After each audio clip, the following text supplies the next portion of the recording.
Oh, hi there. Well, I just really didn't want to do an essay this time. So, I'm going to do a verbal essay. I'm going to turn it into you on time, verbally. Okay, first of all, my essay. I was going to do it on hip hop, decided not to. You're probably going to be pissed at me for doing this. I probably don't care. So, yeah. Well, first of all, I'm going to use myself as an example of art. This video is an example of artwork that I stated is artwork. I socially constructed myself as art.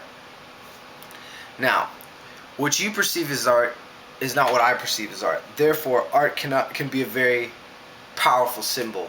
Every person is programmed socially to see what society tells them to see. So, I'm using myself as an example of art.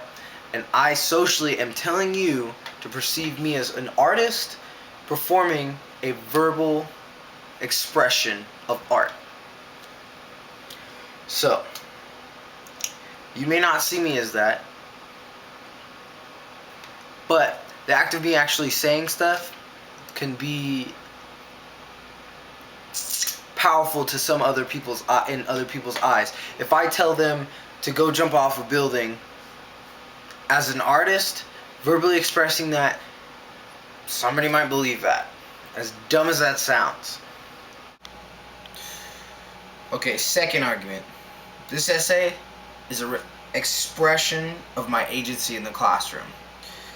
I refuse to comply with the structure that is in place already, a structure that is socially constructed to say this is how you are supposed to learn.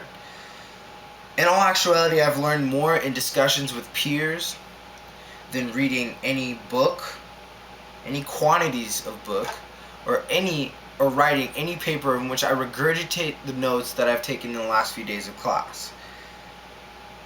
I learn more from critically thinking outside the box, really challenging my mind, which everybody knows but nobody practices. I mean, teachers like to say that they ask critical questions, but there is rarely a teacher that comes around and truly asks critical questions that make you think.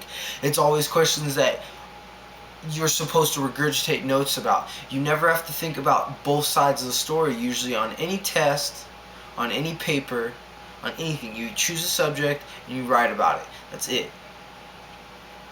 So this is my agency. I've refused to learn that way anymore, so therefore I will carry out my learning through discussions with my peers, discussions with my teachers, advisors, whoever. Now I just took your rules and bent them, maybe even broke them. Now I'll observe your reaction. Will you pass me, or will you pass and praise me, or will you fail me?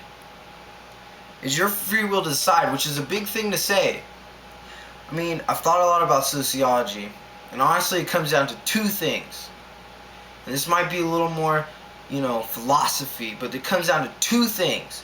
Rule number one of life, of social change, of social anything. Rule number one, people have free will. That overrules everything. But it also creates a rule number two. There's always change. Change is a constant. In every science, change is a constant. Now, this kind of brings me back to agency. How I hate learning the way people want me to learn, because I honestly learn more outside the classroom. Because it's constantly changing outside the classroom. Life constantly changes, and you're always supposed to adapt. But if you're not teaching people how to adapt, then how are they supposed to adapt? Okay, to reiterate, this is a work of art because I deem it a work of art.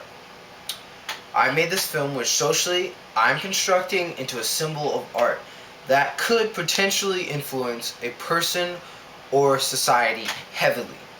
Now, since I am in a visual cultural class, I see this film as a statement to create more artistic representation of my agency in your class. My main goal there is to observe your reaction, whether you pass or fail me. And my hypothesis or assumptions have led me to believe that you will give me an F on this project, but I could care less.